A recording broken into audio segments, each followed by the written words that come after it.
debt to the Zionists for liberating the Kotel, the Wailing Wall, the Western Wall, whatever you want to call it. So that's why the Joel Rabbi Teitelbaum said, famously decreed after 1967 war, that in my opinion, he said, it is forbidden to visit the Kotel until the Messiah arrives. That's what he said. We'll be waiting a while. Does like anti-Zionism dominate everything that Satmar does? Traditionally it did. By traditionally I mean the years when Joel Teitelbaum was alive and the immediate aftermath, perhaps when the legacy was still extant. But nowadays, increasingly you have a new generation. And the new generation is just very indifferent and ambivalent about these things because they have other more pressing things on their mind. And secondly, because in the mainstream Haredi culture, is not emphasized. And so since they're mingling more with the mainstream, so it's sort of diluted and de-emphasized that this zealous opposition to Zionism is not there anymore. What about Natural Karta? The Natural Karta is an exception, but the Natural Karta is not Satmar. Okay, the Natural Karta is a small, very small set who they really take it to an extreme. Like Satmar, the Satmar's position is, we want to voice our opinion, and we want to make sure that the world knows that the Zionists do not represent true Judaism. Okay? That's all. The Torah Karta go out of their way not only to make their opinion known, but also to collaborate with the enemies of Israel. So they do like really crazy stuff. They go visit Palestinian leaders, they go visit Iranian leaders, and do things together, which doesn't make any sense at all. What are you doing? I mean, apparently, I don't know. What are you doing? What? And now I'm curious. No, I mean, in terms of they're religious people. I don't care. I mean, if you have an ideology behind this, sure. I mean, explain it to me, please. Because purportedly, okay, your central concern is religion, right? So what are you doing with that? Is that leader going to enhance your religious agenda in any way? Like, why are they pursuing it? It doesn't make any sense. I mean, I would understand it if they could spin it in such a way that it would be consistent with their religious ideology, but it just... Well, in a way it is. Because they think that, in a way, the Zionist regime shouldn't be there. So, but the Iranians don't... Okay, yeah. Some rabbis say it's a din rodef because these people from Natural Karta that go to meet Ahmadinejad like may put in danger all the Jews in the land of Israel. So actually, of course, it's forbidden. And even, Satmar said it's not allowed to do this. Right. No, I understand your point. You have a good point there, which is that they want the destruction of Israel because that's their ideology. So they collaborate with Iran because Iran wants to destroy Israel. Okay. But Iran, I think, wants to more than destroy Israel. They want to kill people too. I think. I don't know. But even if that weren't the case, even wanting to destroy the state of Israel is something that Satmar didn't necessarily advocate. This is an important nuance in the Satmar Shitta, the Satmar opinion. Many people ask the rabbi, okay, so what do you want? So what are you saying? That, are you rooting against, like 1967, right? So people ask them, do you want the Israelis to lose? If they lose, then thousands of people are going to die, there's going to be no state of Israel, what's going to happen? What do you want? So the Satmar rabbi didn't say, I'm rooting against them. He didn't say that. He was a very reasonable person. Satmar was a very clever person, he was smart, and he wasn't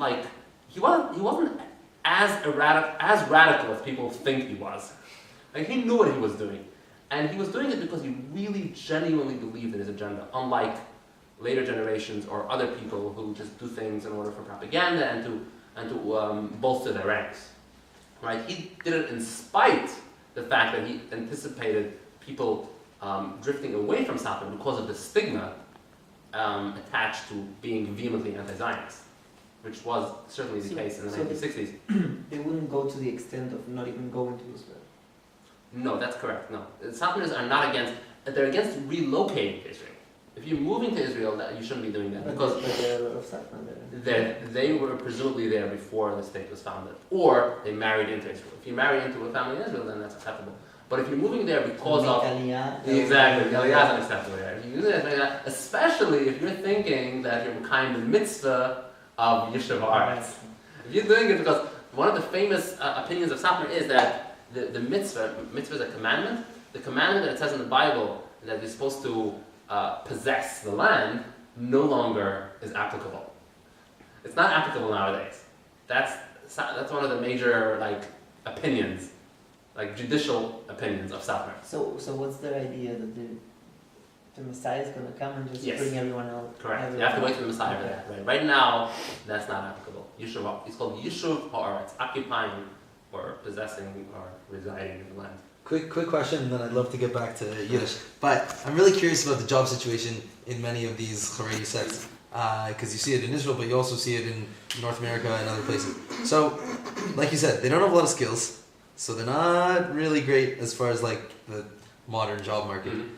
Is that recognized as a problem, or they just said, no, that's the way it is. This is, and we'll just keep going like this? Is it even recognized as a problem? Does anyone actually want to do anything about it? The latter. We're going to continue going like this. Okay. For them, poverty is not a problem. Because first of all, That's how do you define poverty also right, for them? Because good point, good having point. a TV for Right. them is not something. right, they will right, do. very good point. That's actually part of my answer, yeah. How do you define poverty? You're exactly. See, the Jews, their ancestors also lived in poverty. And it's not like they have, you see, an average American, let's say middle class, upper middle class, the way they define success is by looking over your shoulder. What's my neighbor doing? How nice a car do they have? How big is their property in their house, right? How much money are they spending on vacations or such? Like that's how you define success, living up to your... But since they are so insular, they completely overlook and ignore what's happening outside of their community. So it doesn't matter at all what outsiders are doing. And if in their community the standards are low, then that's high. That's acceptable, that's fine. And I'm not saying there is some sort of competition going on within the Haredi sector in terms of how materialistically successful you are. But it doesn't, but it's, this competition is fought out on a different terrain, a different... Yeah, like a religion. Right, exactly, exactly, right, right. Have It's a not nice- about, for example, having, let's say, a big... Yeah, it's not about the... Oh, how do I My define tefillin cost $1,000, yours Right, cost yeah. 500. I'm better than you. it? Right, It's shiny. But yeah. Like, it's not, for example, going on vacation, for example, or sending a child to a very expensive college. There's no colleges, right? So, sending a child to a better school, for example, these things don't really apply in the traditional sects. You just send, you only have one option, really. If you're a devout follower of a particular sect, you send them to your sect school. There's only one school, right? So it's very simple. Life is relatively simple because you don't make a lot of decisions. Okay, it's much less competitive than you have in mainstream society. And as a matter of fact, nowadays there are special rules called tikkunim. How would you translate that? Tikkun. A tikkun is like a decree or an amendment or whatever. So there's tikkunim which prohibit people from splurging too much on weddings and things like that, because they realized that since families were so large and the income was so low, and people couldn't afford to make all these expensive weddings. So in the 1980s, roughly, or 1990s, they started making these rules that you have to limit the expense on a wedding, so that the poorer segments of the community don't feel the need to live up to the standards that the more affluent people can afford. You see what I'm saying? Like they don't want the poor people to feel like obligated to spend more, and so they limit, they restrict the amount that more wealthy people. Like for example, you only have a one-man band in a wedding. You cannot do a multi-band. That's one of the things that they rule. You cannot have what else? Like there's certain rules about like how many pieces of jewelry the groom is gonna buy for the bride. Okay, no more than, let's say, 2. Right? So this way, the person who doesn't buy more than 2 doesn't feel like, oh, I cannot afford more than 2. You're not doing it because you're not allowed to. Right? Okay, we're completely drifting off topic, so let's get back on track here. So I jotted down here some sayings, or idioms, or expressions, whatever you want to call them, Yiddish expressions, and in no particular order. Some of them are probably more common, more popular than others, or more important than others, but I'm just going to briefly skim through them and see, maybe I'll skip over some of them, and see which ones are more relevant. So I'm going to erase this. And I think I'm going to... Can you guys all read the Yiddish? Is anyone here comfortable with Yiddish? Right, except for you. You guys, can you read Yiddish? Yeah? If you could speak it out loud. Yeah, I will. I definitely will. But okay, yeah. Yeah. Okay. All right. Okay, here's a saying. Auf den Ganav brennt das Hittel. How do you like this? Auf den Ganav brennt das Hittel. Okay, a Ganav is a very popular word in Yiddish, and it's sort of penetrating the English language also in Yiddish-speaking areas. Ganav is a thief. Right. So auf ein Ganav, what's a hittel? A hittel is a hat. So auf ein Ganav brennt das Hittel means on the thief, the hat burns. So what does that mean? It means that when you're guilty, you betray some sign of guilt. So if somebody asks, who just farted? And somebody say, oh, not me. Why are you accusing me? Auf ein Ganav brennt das Hittel. Right? Why are you speaking up? If you think you're guilty, you're guilty. Wait, auf den Ganav? Auf den Ganav brennt das Hittel. Brennt means burns. This is another example of these cognate, of Germanic word cognate with Yiddish. Auf den Ganav, on the thief, brennt das Hittel. The hat burns. Okay. Here another variation of the saying is the nar soll rausgehen von mikveh. Do you guys know what a nar is? Nar. Nar is spelled right, a fool. So the saying goes, it's probably based on some tale that somebody walks into the mikveh. The mikveh is the religious bath, and they say the nar soll rausgehen von mikveh. The fool should exit the religious bath. Should leave. So, and somebody says, oh, why are you asking me to leave? Why asking me to leave? Oh, okay, so you're the fool. Okay. So it's the same idea, right? So the Nazareth is going to make it. Okay. Wait, you can write these down after? Or should I write down the whole thing? Sure, okay. Or if you could just say it slowly. Die Nar soll rausgehen. Should I translate it too? Okay, the fool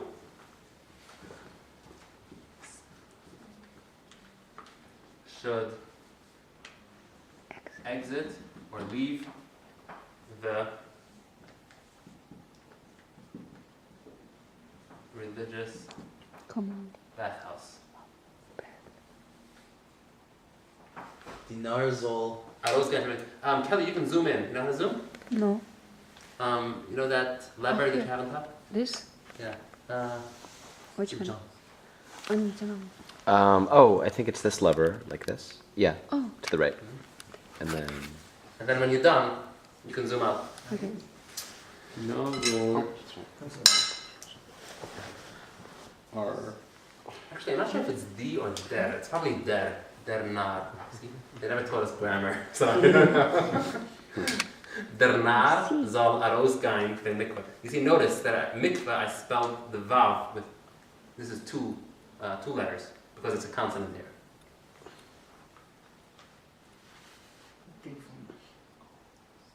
Is that pon or pun? Mikvah? Fon. Fun, yeah. phone. But in my dialect, they pronounce it fin. The Hungarian dialect, it's fin. I think the Polish also, fin, yeah.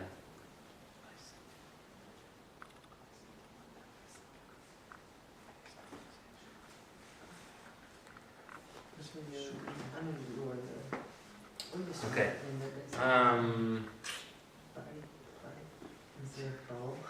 You guys done? Yeah. Okay, here.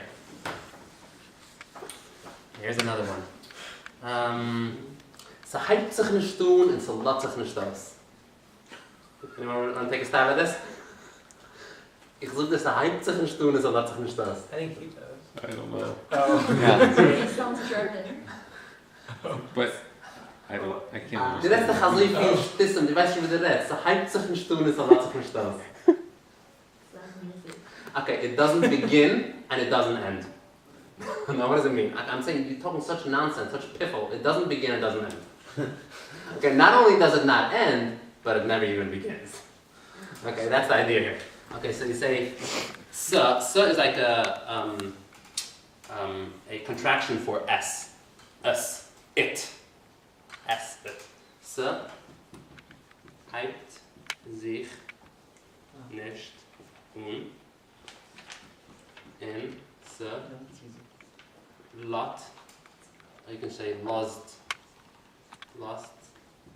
sich nicht aus. Okay. Lass dich nicht auf. Right. English that way. Hebrew that way. It doesn't begin and it doesn't conclude.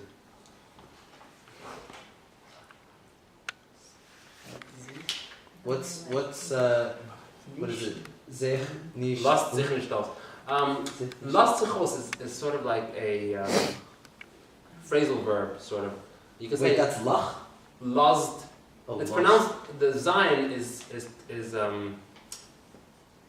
how do you call it? Like it's left out. Are the It's pronunciations silent. of the letters the same as the pronunciations in Hebrew?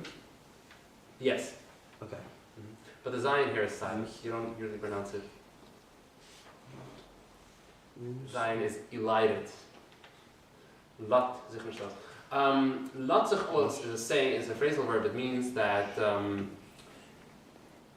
it wound up. Like you would say, for example, so lost sich aus as is a ganav. Like you thought he was a reliable person and a trustworthy person, but it turns out that he's a thief, right? So lost sich aus meaning it wounds up and ends up being that that's the case. So, but here it means that it doesn't conclude. It doesn't turn out to anything, right? What's the spelling of the second word? Hey, yud, yud. Gimel. Oh, gimel. Gimel? Where you at? Second word. Okay, second word is hyped. Hybrid. Hyped. Hyped is begin. Hype. Oh, it's a Hypun. bet. It's a To bet. begin. Yeah, it's a base. Yeah. Base. Mm-hmm. Base, yeah. Actually, we say bais because we pronounce the tsere as I. Mm. And the Hungarian pronunciation of I. The Haupt hypt sich Hype sich nicht tun ist, hat sich nicht das. Is it? Do you understand? Like once you learn what the English is, does it make sense in German? Close? No. I mean, it's Abe knows German, by the way. it's German, but it's not German. There's There's some bastardized similarity, German. but it's It's really it's adulterated. like you listening to an Australian, but you're not native English speaker. You sort of get it, but you wouldn't make all the connections. I don't know. Let's the vote is ois. Yes, ois. Ois is out. Literally, ois is out. Right. It doesn't, to let out, this is, lost is let. Os is out. It doesn't let out. Literally. If I'm translating literally, it doesn't let out. But in Yiddish, when you say lost, yeah, lost, it's a let out. But in Yiddish, when you say lost sich aus, means it turns out. It turns out. So, meaning, that's the ending. The denouement. Okay. Let's do another one.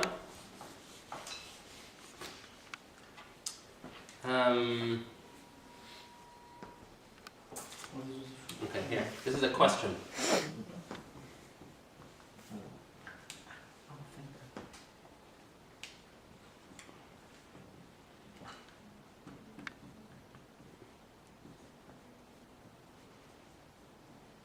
Everyone read this? Wus. Wus verdreiste mir the cup, die Michigan. Wus verdreiste mir the cup. Okay, why are you twisting my head? Okay, that's how you go to a merchant. You go to a merchant, you try to make a purchase, and the guy, you ask him, okay, how much is this? And you're like, if you buy now, it's going to be this much. If you buy later, you have this option, that option. Give me a simple answer. Wus verdreiste mir the cup. Okay, why are you twisting and confusing me? Okay, so to verdrei is to twist. The drei means twist. By the way, dreidel, I think some of you have heard of this, right? This is the spin, what is it called? Spin top, right? That they play with on Hanukkah. So that's called a dreidel. Dreidel means because you spin it. So why are you spinning my head? Right? Why are you twisting and turning my head? Okay, that's very commonly used. This is a very common expression. Okay, why are you? Um,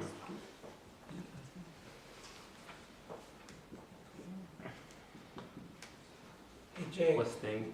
Jacob, I don't want to Yes. add to your workload, but would it be possible at some point to get could you print it out? Like type it into a really good study list? Yeah, I wanted to do that. The problem is my keyboard doesn't have Hebrew characters. I had Hebrew characters pasted a long time ago, but the lettering faded. So I can't. We'll figure out a way. Yeah. Oh, But if we found you a keyboard, could you do it? Sure, yeah, sure. Okay, that's reasonable. Or if you find me the stickers. If you can get a hold of the stickers. Literally, I mean, you could have the Hebrew keyboard. You know, I have it on my iPhone, and so we could literally. I mean, it's probably similar, no? To the Pad? to the thing on the. Get him an iPad. Oh, Yeah. Yeah, if we could have someone borrow you and I borrow you. By the way, I love that you said that because in Yiddish, that's a very common mistake in Yiddish. Because in Yiddish, you say bargain, both to lend and to borrow. So a lot of Yiddish-speaking people who start adopting English, they say, "Oh, can you borrow me a pencil? Can you borrow me a paper?" And yeah, so this is one of the things that I had to contend with myself when I started speaking English. It's been a problem for me too. What's your you're Yiddish speaking? Californian speaking. Native what? Yiddish? Northern California. What's your native language though? Northern California. Well, Northern California is to borrow you? Really? No, I'm trying to have a good excuse. Okay. Yeah, you fail. By the way, I'm talking about these confusions between when translating from Yiddish to English. I'm going to mention you some more as well. In Yiddish, there's no distinction between leg and foot, and there's no distinction between arm and hand. So I remember when I first started speaking English, when somebody would tell me, put your hand on your foot. People say that. Whatever, I'm just saying, whenever somebody mentions foot, right? Oh, right. Okay, I'll put my hand here. Feast! There's no feast! Are you dumb or something? I'm your foot! Why am I dumb? This is my foot! This is my feast! Foot, feast, it's the same thing. Feast is Yiddish for foot. And then I finally figured out, oh, this is leg, and this is foot. And it took me so long, and even to this day, I still get confused. I still have to process it longer. Leg is this, foot is that, okay. Arm is this, and hand. Wait, how do you say it in Yiddish? Arm and hand? Arm and hand is hunt. Hunt. Same word. Hunt, yeah. And feast. Hunt and feast. Hunt and feast, yeah. Which literally is like all of your. Right. Yeah. So don't distinguish between this. You can't and play the head, whole shoulders, thing. knees, and toes. That's It's just interesting. head. Yeah. Interesting. No, that's good. You have other ones like that? The translation's gone wrong? Actually, I can't. I'm sure I do, Yeah. but I just can't come up with them right now. If I remember them subsequently, I'll let you know. Cool. Okay, let's see. And we also go through like the real common phrases that have made it into like common English. Oh yeah, I have actually listed them. Yeah. Awesome. Should I skip to them? Or should No, well. How much more time do you guys want on this? What it's 10 to 9 now. So should we go for another 20 minutes? Give or 20 take. minutes and Does then that work? Break for. Does that work for people? Yeah. Okay, 20 minutes. Okay, so let me. Kyle brought ice cream, so. So let me do that first. Okay. Because I don't want to like. Sure. Can I ask you a quick question related to that? Do you know what is the main time period and the main method in which all these Yiddish words entered English? Oh, relating to the. Like, well, all of us know like oy vey and like, you know, schlepp your bags It's and like all this stuff. Kvetch. Kvetch. And And I'm just wondering when they entered English and how exactly. It's the Russian immigration wave that I briefly touched on earlier. Remember I told you that between 1881 there was pogroms in Russia. Yeah. There was a series of pogroms, I think 1, 2, or 3, and that prompted many people to emigrate to the Americas because that was a land of opportunity. The streets were paved with gold, it was told, and So people would come, and it was also known as the Treifen in Medina. Okay, the treif means non-kosher. Okay, but at the same time, the people who left, the people who mostly Russians, Polish, Ukrainian, Eastern Europe, and they didn't. Religion wasn't their primary goal in life. To them, it was making ends meet, just putting food on the table and having opportunity and having a peaceful life. And even though they were religious and they didn't have like if you asked them, are you going to remain religious in America? They for sure would have answered, sure, yeah. But in reality, there was this clash between their ideology and the reality. Okay, between what they envisioned, the perfect world, and the realistic world. Because America at the time was the melting pot. So you came to America, you had to conform. Okay, you didn't have all those civil rights and minority and ethnic pride and all that, and minority rights. So at that time, you came to the country, you were expected to fully adopt the norms of the society that you lived in, including working on Saturday. Okay? And so very few people could withstand that test, that ultimate test, are you going to work on Saturday or not? Because Saturday was a working day. Okay? And all factories required you to work on Saturday. And most people work in factories. So if you came to the country, you didn't want to work on Saturday, you got fired every week. So you have to look for a new job every week. And many people, and some people did that. And you know, there are stories like that. But for most people, if you ask them why aren't you keeping Shabbos, they would say, oh, America is different. America is different. So in other words, when they had to contend with like surviving, right, and religion, survival is first. So this is sort of like different than what modern ultra-Orthodox people would say. But it's also because for them, it's much easier to survive, right? So it's a little difficult to compare the two because they're not mutually exclusive anymore, right? You can survive being an observant Jew nowadays, and back then, perhaps you couldn't, right? Because late 19th, early 20th century, you didn't have all these social programs. If you didn't work, guess what? You literally died. Okay, the government's not going to give you any handout. The government's not going to put food on the table, right? So you had to fend for yourself. You had to, if you didn't make money, then you were in big trouble. Okay, there was no social safety net back then. And so, so back to your question. So when did all these Yiddishisms, if you will, enter the English language? So the answer is yes. It's a response to that major immigration wave, 1881 to 1924. That's when legislation was passed in Congress to limit the quota of people who can enter the country from those countries, from those Eastern European countries, the undesirables. Like they wanted to increase the proportion of people entering from Western countries and such. So this is called what I call the Russian immigration wave. Okay, so this is consisted of over 2 million Jews during those 4 decades or so, and to those people, the first generation, and to some extent the second generation, spoke Yiddish, and ultimately they assimilated, right? So in the process of assimilation, they brought their language into the mainstream, okay, into the world that they assimilated, okay? So they adopted English, of course, but at the same time, certain words from their language that they couldn't find a ready replacement, a ready equivalent in English, or was just more convenient to express yourself in your native language. So that made that transition, made that leap into the English language. And so that's how you get the terms as follows. Okay, Schande. Schande. What's Schande? Travesty. Travesty, exactly. Right. That's Schande. Schande is like an embarrassment. Travesty. Okay, should I write it here? Please. Schande? Okay. Why not? Schande. Schande, travesty is a good word. Or you can say embarrassment. Do you say that to a person or about a situation? You would say a situation, yeah. Okay. Or you can say a very common term is, actually a very common phrase is a shand and a bisha. A shand Okay, this would actually, in my environment, it would often be used in a religious context. Like, for example, you would hear a rabbi or a teacher would say,